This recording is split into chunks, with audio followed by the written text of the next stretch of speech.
Alors pour cette leçon inaugurale donc sur vérité et transparence dans l'Église, alors à partir de la question qui est une question qui bien malheureusement nous occupe et m'occupe beaucoup, à savoir celle des abus dans l'Église, hein, donc c'est à partir de ce prisme-là. Je ne vous fais pas un topo général sur le rapport entre vérité et transparence dans l'Église, mais bien à partir de ce sujet-là. Puisque, voilà, puisque c'est ce qui m'occupe, et plus exactement me préoccupe depuis un moment, et assez profondément. Peut-être que nous pourrions mettre ce propos sous cette parole d'un anonyme, je n'ai pas retrouvé de qui. Le Christ est ressuscité, mais c'est un secret. Ceci pour évoquer le bon secret. Et toute notre question de ce soir est autour de ce qui fait les bons secrets, les secrets nécessaires au poids de l'existence, nécessaires à l'épaisseur de l'existence, à l'intériorité, à la confiance, à la relation, à l'amour, et ce qui est de l'ordre des mauvais secrets, de ceux qui détruisent, qui désagrègent, qui dissimulent. Et la question de la transparence, c'est là qu'elle se pose. Donc voilà, comme je pense que la question des abus engage l'Église dans un chemin pascal, avec cette difficile, douloureuse mais nécessaire question de à quoi devons-nous mourir pour être relevés au matin de Pâques. Donc s'il est vrai que c'est dans cette perspective que je crois nous avons à penser et à agir, alors oui, le Christ est ressuscité, mais c'est un secret et en secret, de ce bon secret que l'on peut se partager avec pudeur, avec respect, avec douceur, puisque c'est bien ce dont il s'agit, de rendre compte de l'espérance qui est en nous, mais que ce soit avec douceur. Alors pour comprendre ce dont il est question, il me semble que il faut pouvoir poser tout d'abord un cadre.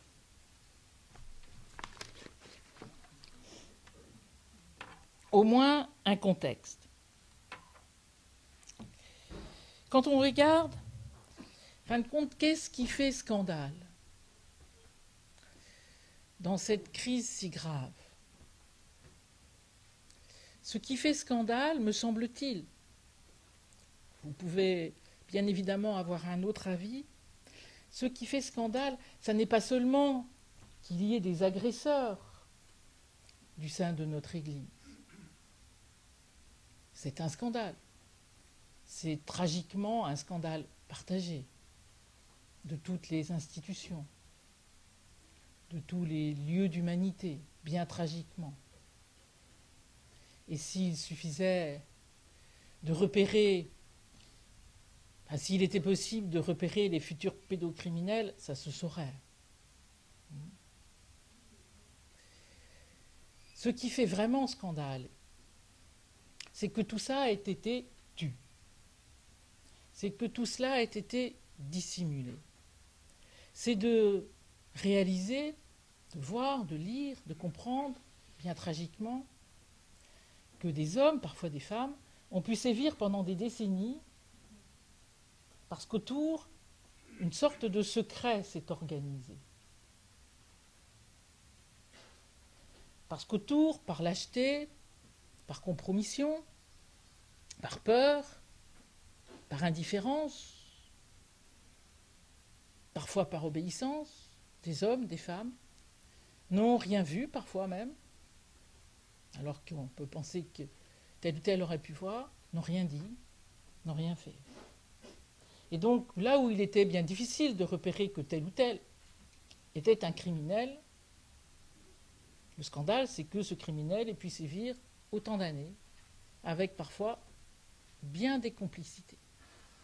Et pire encore, de se rendre compte dans un certain nombre de circonstances, et depuis le lieu qui est le mien, la conférence des religieuses, je ne peux pas ne pas le voir, des systèmes se sont organisés en quelque sorte, ou se sont retrouvés comme favorisant ces abus. Des systèmes de pouvoir, des systèmes d'influence, des phénomènes d'emprise donc, et donc d'emprise institutionnalisée en quelque sorte, où la parole du père ou de la mère était ou est considérée comme le tout, doit être considérée comme le tout de l'autre, et donc où l'autre n'a plus aucun échappatoire, et cette parole est le tout parce que c'est entendu comme mieux que la parole de Dieu. Mieux.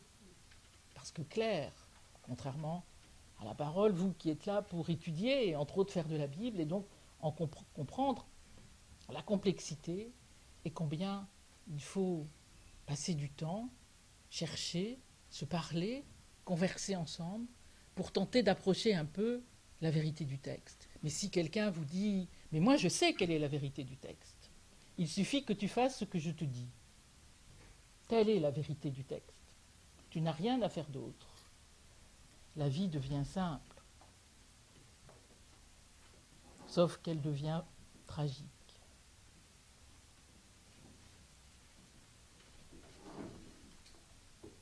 Dans ce que je viens de vous dire, je viens donc déjà d'évoquer le mot « vérité ». Tel qu'il est, tel qu'il a été autant dévoyé. Et ce serait peut-être là ma première remarque, à partir de notre problématique de ce soir. Dire ces femmes, ces hommes, ces systèmes institutionnels parfois,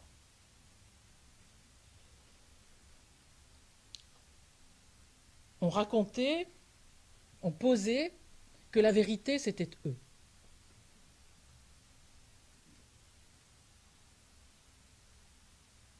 Mais vous qui êtes là pour être formés et non formatés, ça veut dire que vous avez d'emblée l'intuition, y compris pour bien d'autres raisons dans votre vie personnelle, familiale, professionnelle, que la vérité, ça n'est jamais ce que quelqu'un, à lui tout seul, là, pourrait me dire comme étant la vérité tout entière, l'unique vérité, la vérité telle une sorte d'objet qui serait en sa possession exclusive.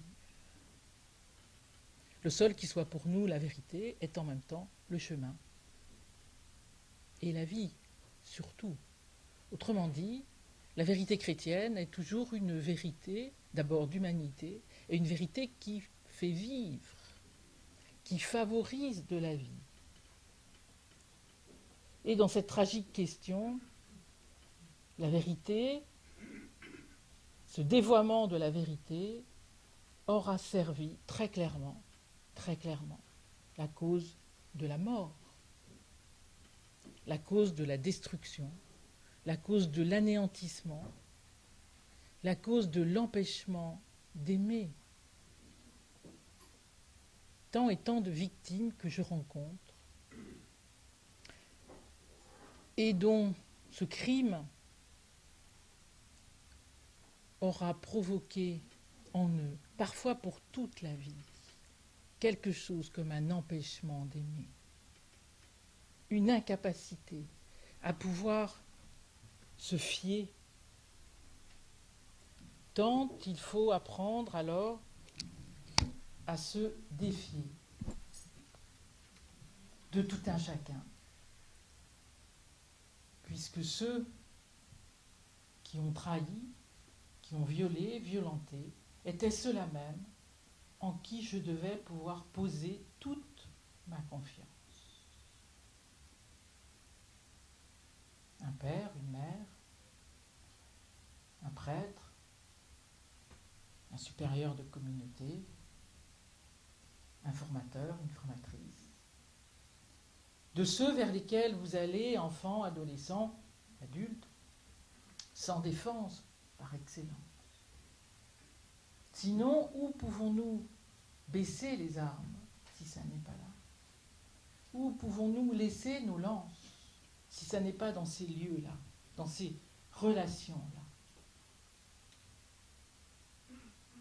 Donc une vérité qui apparaît d'abord dans ce drame comme totalement dévoyée.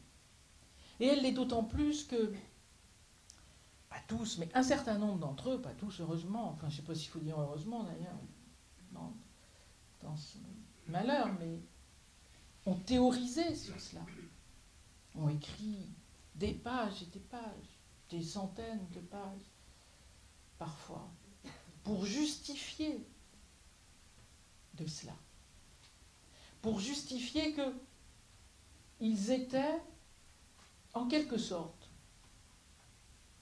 l'expression de la révélation, l'expression totale de la vérité de Dieu.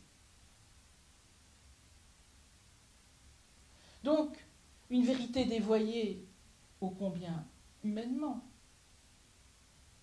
parce que trahie dans cet intime de la confiance et de l'âme, une vérité dévoyée intellectuellement, dont aujourd'hui nous mesurons combien il va falloir de compétences, d'expertise, de courage, de temps pour reprendre tout cela. Donc la vérité qui apparaît d'abord ici est une vérité bien malmenée. Et ce qui me semble être au cœur, au creux de cette imposture, c'est cette attribution à soi de la vérité. À tel point que j'écoutais l'autre jour une personne, et je pensais à notre soirée, une personne victime, qui me disait ceci, j'ai trouvé ça très dur. Il m'a volé mon âme.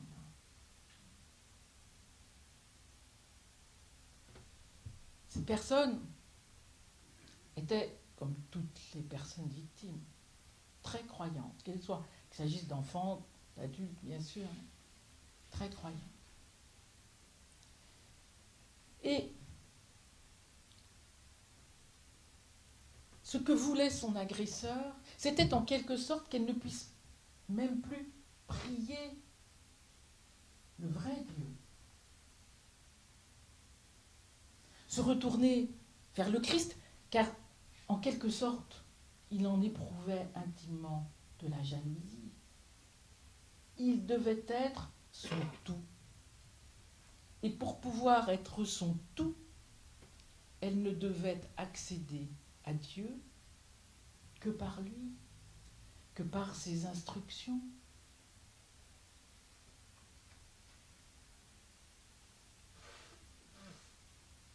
Alors vous qui avez étudié ou qui étudiez, puis qui avez étudié bien d'autres choses que la théologie, la philosophie, la Bible, prenez soin de la critique, prenez soin de l'esprit critique, prenez soin de la discussion, de la disputatio, de l'échange, y compris conflictuel, du moment que chacun argumente pour de vrai et dans le respect de son interlocuteur. Le seul qui soit la vérité, c'est le Christ. Et cette vérité-là, parce qu'il est en même temps le chemin, est toujours une vérité en marche, en voyage, en pèlerinage. La prétention à l'absolu vrai est ici une imposture. La vérité se quête humblement, Et il n'y a pas d'autre chemin que celui-ci. Et elle se quête toujours avec d'autres, avec la tradition, avec d'autres ici et maintenant, avec d'autres traditions, disciplines, dans la confrontation, dans le dialogue, dans la conversation. La vérité, qui pour nous a visage du Christ, est donc toujours de l'ordre de l'itinérance, de la démarche. Nul ne peut prétendre se l'approprier. Et pire, nul ne peut prétendre se l'approprier pour vous, en quelque sorte. Comme du coup, pour vous éviter d'avoir à faire le chemin. Et où en effet, il n'y aurait plus qu'à se fier corps et âme, c'est malheureusement le cas de le dire, pour être en sécurité. Et c'est là qu'est le danger, et tant auront eu leur vie bien malmenée, parfois fracassée, dans cette impasse.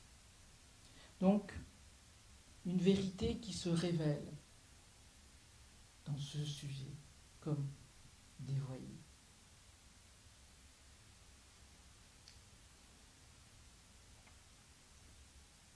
Comme elle-même, en quelque sorte. La vérité du Christ, le visage même du Christ, fracassé par ses crimes, ses agressions et ses drames.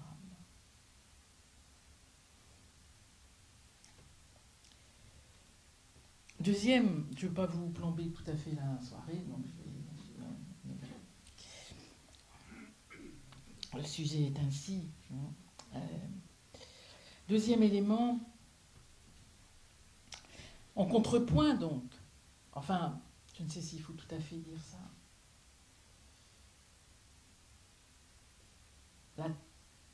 cette sorte de revendication de transparence, qui est une revendication sociétale. Je pense qu'il nous faut prendre le plus grand soin de cette question. Si la prétention à la vérité toute puissante, en quelque sorte, que serait la mienne, est une imposture, car on ne peut que faire la vérité, même faire de la vérité. L'illusion ou la prétention à la transparence en ce domaine. Et peut-être une autre imposture, en tout cas, me paraît une forme d'impasse. La transparence, c'est en fin de compte ce que attendent souvent nos sociétés, non pas tant parce qu'elles sont démocratiques, mais plutôt parce qu'elles sont de consommation et qu'un individu transparent, c'est assez simple de savoir ce qu'il va consommer. Et en fin de compte, tous les réseaux sociaux et autres fonctionnent ainsi. On repère vos mots-clés, les sites que vous visitez, comme ça on vous envoie les publicités qui vont avec, parce que du coup, voilà, une sorte de transparence. Si vous êtes sportif, si vous aimez le foot, si au contraire vous regardez tout ça à la télé, si vous aimez je sais pas quoi, moi je sais pas quelle marque. Donc la transparence c'est plutôt une bonne chose pour une société de marché. Parce que ça simplifie beaucoup par rapport à la complexité, c'est assez simple. Et puis la transparence, ça a quelque chose de complètement hégémonique, quoi. C'est-à-dire, la transparence fait disparaître l'intériorité. Dans la transparence, vous n'avez plus d'identité personnelle. Si tout est transparent, comme quand vous allez chez le radiologue, quoi, si tout est transparent, alors où se tient votre intimité? Où se tient ce qui nous fait tous? Nos pensées, notre prière. Parfois nos pensées plus ou moins avouables, mais enfin c'est pas pour autant qu'on va aller trucider son voisin, quoi. C'est autre chose. Mais on peut parfois avoir la pensée que quand même ça commence à bien faire. qui fait du bruit toutes les nuits, mais bon. Est-ce qu'il faut que tout ça soit transparent?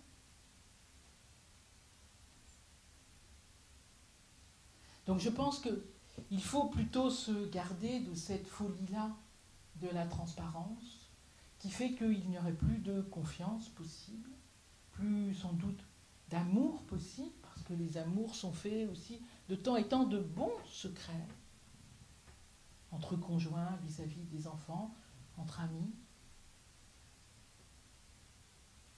avec son médecin.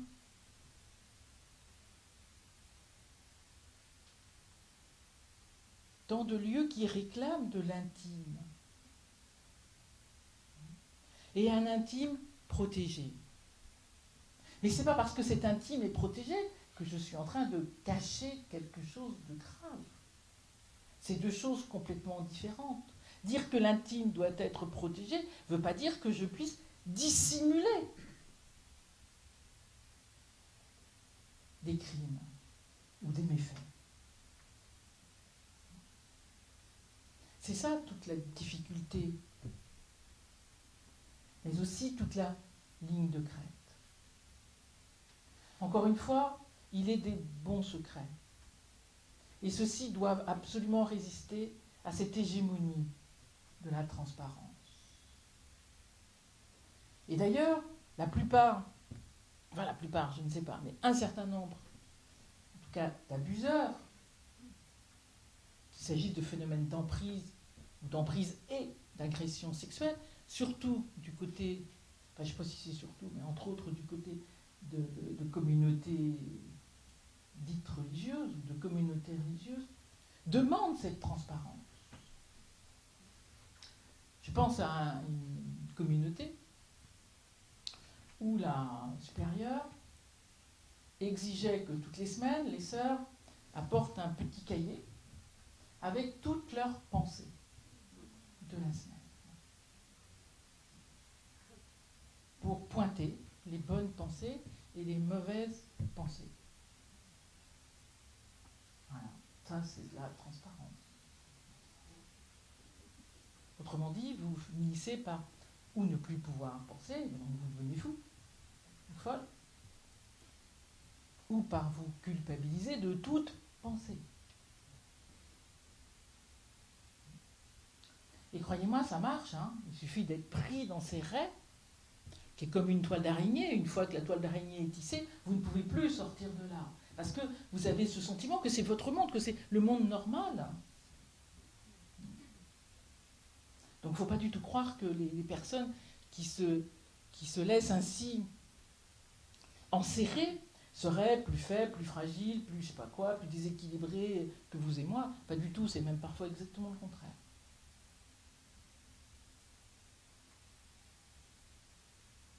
Mais cette sorte de, justement, la d'hégémonie de la transparence vient, ce que dit un psychanalyste, vient décérébrer la personne.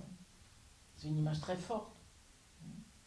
Dire, elle se trouve décérébrée au sens où c'est le cerveau de l'agresseur qui a pris la place.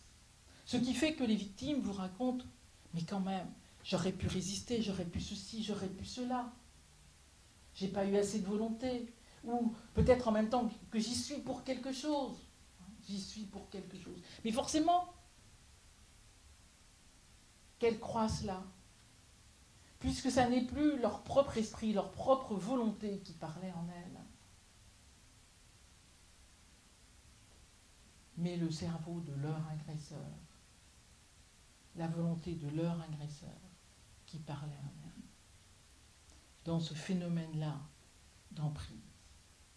Donc cette transparence-là, eh bien, elle est du même côté que le dévoiement de la vérité. Elle est du même côté. Elle ne lui fait pas face, elle est au contraire de même nature. Elle soutient cette imposture. Elle l'alimente. Et elle peut le faire dans les moindres détails de la vie quotidienne.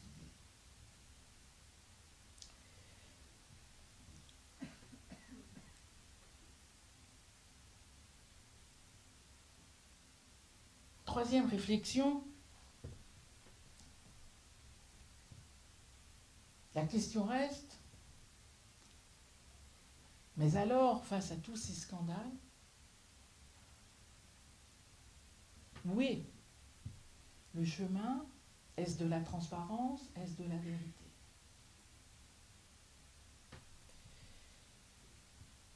Il me semble que ce qui compte ici,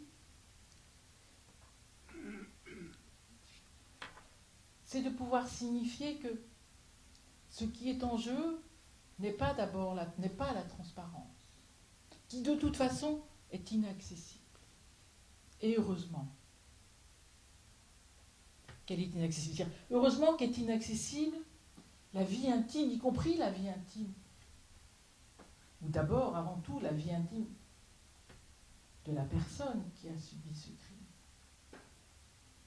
Heureusement que doit rester inaccessible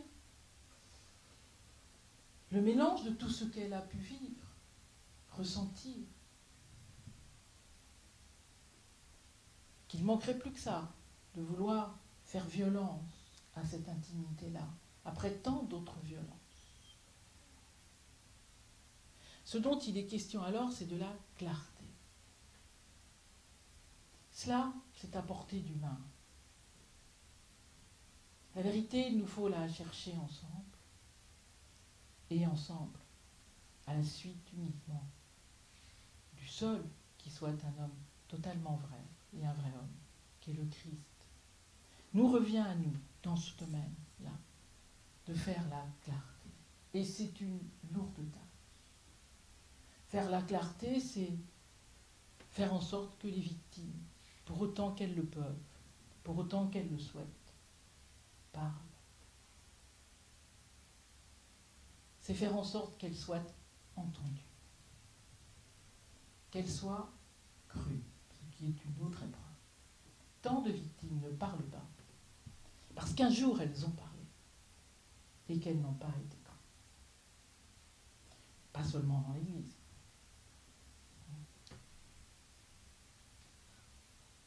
Faire la clarté, c'est tenter de comprendre les mécanismes institutionnels qui ont favorisé ou la réitération des actes,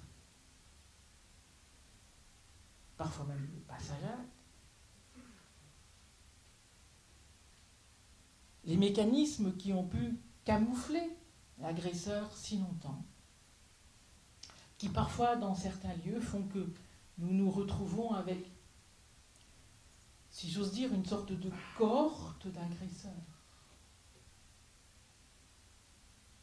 sur plusieurs générations de prêtres ou de religieux. Et là, vous avez le sentiment, je ne sais si c'est la vérité, moi, mais que l'abîme s'ouvre sous vos pieds. En tout cas. Donc c'est cela, faire la clarté. C'est, je crois, en ce domaine-là, faire la justice, je ne sais pas. En tout cas, faire justice. Faire justice, c'est d'abord faire avancer la cause même, si j'ose dire, de la clarté, comme une modeste vérité. Une modeste, car de toute manière, tant et tant ne peuvent plus parler parce qu'ils sont morts, parce qu'ils ne parleront jamais. Donc nous savons bien que, en ce domaine, la vérité comme telle n'est sans doute pas accessible. Mais de la vérité ou de la véracité en train de se faire, à travers cette clarté, à travers la nomination, ce que le pape François demande, c'est pourquoi il l'écrit, y compris dans des documents très, très officiels, très juridiques, des textes de loi, en particulier en 2019, deux textes de loi, enfin deux textes législatifs, pour à la fois, et ça c'est une, je ne sais pas si c'est une révolution, mais en tout cas c'est une vraie mutation, demander à ce que toute Tout responsable qui a accès, enfin, qui vient à connaître une situation d'abus, la signale sans délai à l'autorité ecclésiastique. Sans délai. Et donc rompre avec quelque chose qui serait la culture du mauvais silence.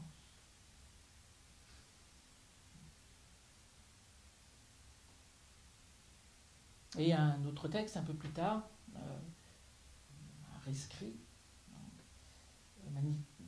manifeste signifie que les questions liées aux abus sexuels sur mineurs et sur personnes vulnérables ne pourront plus être couvertes par le secret pontifical. Et donc, ceci n'est pas rendu public pour autant, hein, mais ceci veut dire que l'autorité judiciaire doit pouvoir avoir accès, si elle le demande, au dossier des personnes mises en cause. L'autorité judiciaire de l'État, évidemment. Donc on peut considérer que ce n'est pas grand-chose, on peut considérer au contraire que c'est beaucoup, d'abord en termes de symboles, en termes d'actes posés venant rompre avec une culture que serait ou qu'a été, que reste en partie cette culture-là du silence, qui est aussi une culture si répandue sur ces affaires d'abus sexuels dans l'ensemble de la société, mais ce qui aggrave notre cas, à nous qui signifions que l'Église est un lieu de salut. Ce que tout de même les autres institutions ne prétendent pas, que je sache. Donc notre responsabilité se trouve décuplée par la hauteur avec laquelle nous pensons l'Église. Que nous ne pensons pas, que nous ne vivons pas, que nous ne confessons pas comme une institution comme une autre.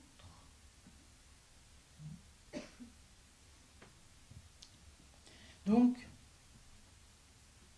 la recherche de la vérité ici me paraît être pauvrement, mais opiniâtrement, de l'ordre de cette clarté à faire, c'est-à-dire de se faire justice. Faire justice aux victimes et à leurs proches, mais faire justice à l'Église, dont le visage est ainsi bafoué, percuté, trahi par ses actes. Et ce qui fait scandale n'est surtout pas qu'il y ait des femmes et des hommes qui parlent. Ce qui fait scandale est que, un, ces actes existent, et deux, que temps et temps ait pu les taire. Le mauvais secret, c'est du côté de ce qu'on oblige à taire. Comme ce mauvais secret imposé par les agresseurs et si souvent que les victimes prennent sur elles, c'est notre secret. Disent tant d'agresseurs, qu'il s'agisse au sein des familles, qu'il s'agisse dans l'église ou ailleurs, c'est notre secret, c'est parce que je t'aime. Et ce secret-là, la victime le prend sur elle tant de fois, tant de fois. D'abord, parce que le traumatisme fait qu'elle n'a pas d'autre choix pour tenter de survivre que d'enfouir, aussi loin qu'il est possible, jusqu'à parfois, nous le savons bien, oublier en quelque sorte pendant des décennies et des décennies et des décennies. Il m'arrive de voir des gens qui ont 70 ans, 80 ans. J'ai un jour écouté une de mes propres sœurs de ma congrégation. Nous venions de fêter ses 100 ans.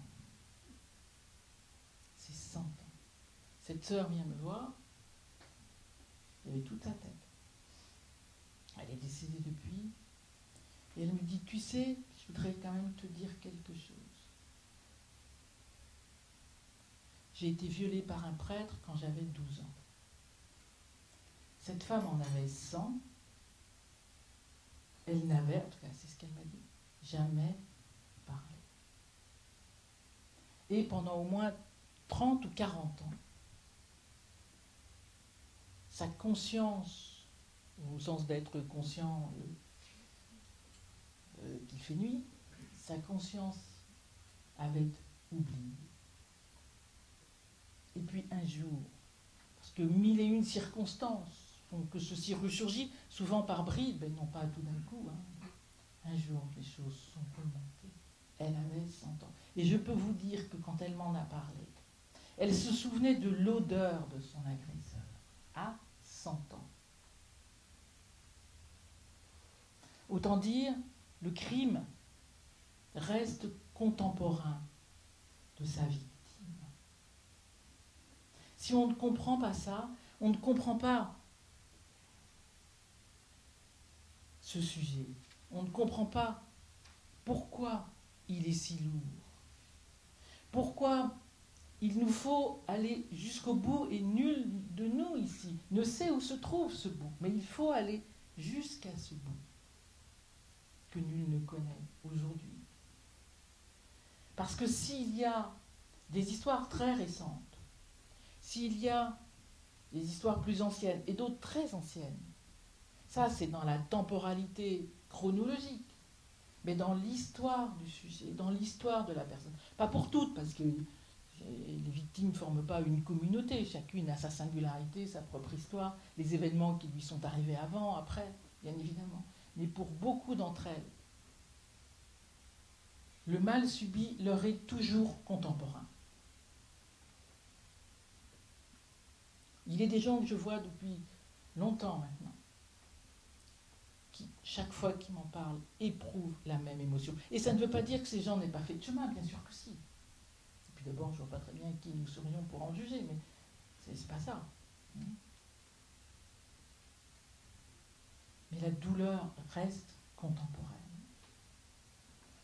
Dans la vie, nous avons des douleurs qui passent, plus ou moins, mais où le temps fait son œuvre.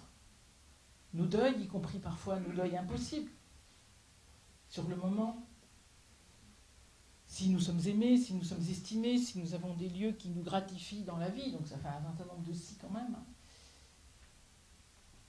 nous pouvons traverser. Ça, c'est complètement différent, c'est comme sédimenté, ça ne bouge plus. En tout cas, ça ne bouge pas facilement.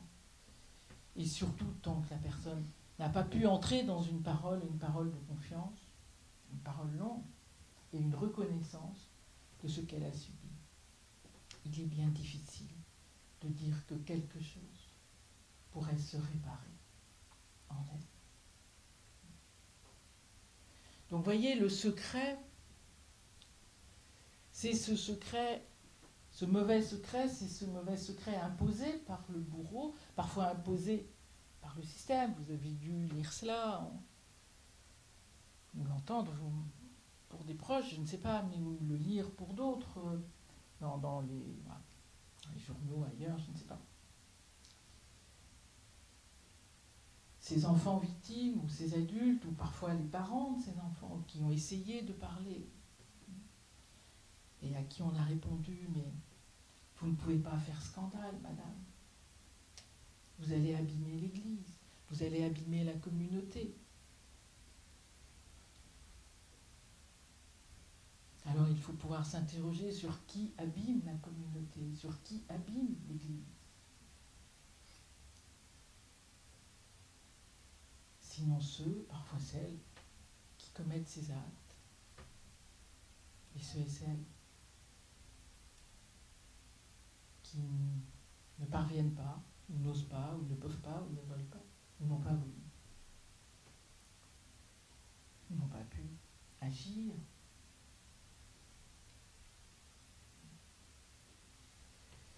Donc la vérité ici, au regard de tant de dévoiements de la vérité, doit être aujourd'hui une vérité, je pense, notre vérité d'humanité avant tout. Et la vérité d'humanité, c'est de considérer que ces personnes-là, les personnes victimes, elles manifestent, je crois, que quand un être souffre dans le corps, c'est tout le corps qui souffre. Elles viennent dire que elles viennent nous dire, ou nous avons à essayer de leur dire, que tant qu'elles ne pourront pas être un tout petit peu restaurées, après, beaucoup de choses ne nous appartiennent pas, hein, appartiennent à leur vie, bien sûr, heureusement, eh bien, quelque chose du tissu ecclésial restera déchiré.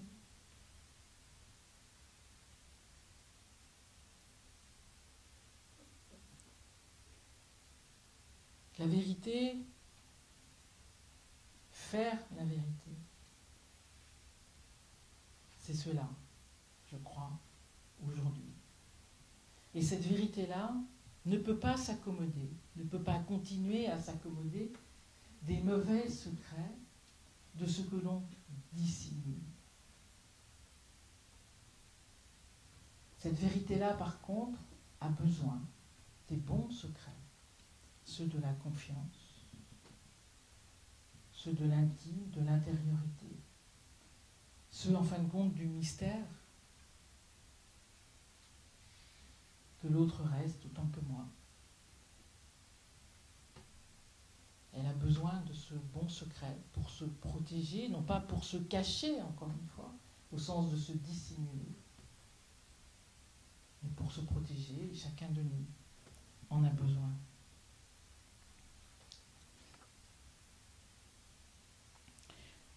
J'ai une montre, mais je vois jamais l'heure qu'il est, alors ça sert à rien. Il faut que je m'arrête, non? Ah ben oui, c'est ça. Bon. Donc, je vais m'arrêter.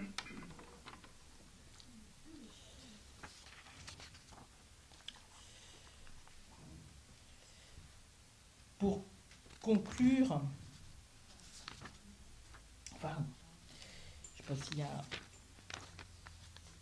à conclure d'ailleurs, mais en tout cas pour terminer ce moment, il me semble que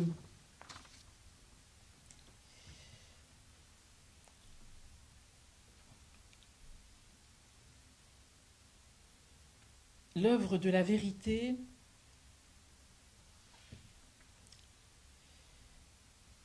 nécessite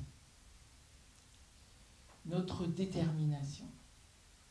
Elle nécessite notre courage aux uns et aux autres. Elle nécessite donc que nous puissions nous faire confiance les uns aux autres, chacun dans les responsabilités, les charges qui sont les siennes, pour croire que nous pouvons avancer sur ce chemin-là de la vérité. La vérité ne se fera pas, en ce domaine comme en tout autre d'ailleurs, sans le courage. Elle ne se fera pas sans la modestie, de se mettre à l'école d'autres que nous. L'école d'autres que nous, c'est l'école d'autres institutions qui, quand même, peut heureusement nous apprendre des choses. Dans la société civile, dans la justice, le droit, bien évidemment. Du côté de la psychanalyse ou de la psychologie, bien sûr. Le courage, c'est donc de faire avec d'autres. Le courage, c'est de ne pas vouloir enfin, et ça je pense que c'est difficile dans cette question-là, de faire la vérité, de ne pas vouloir tout maîtriser.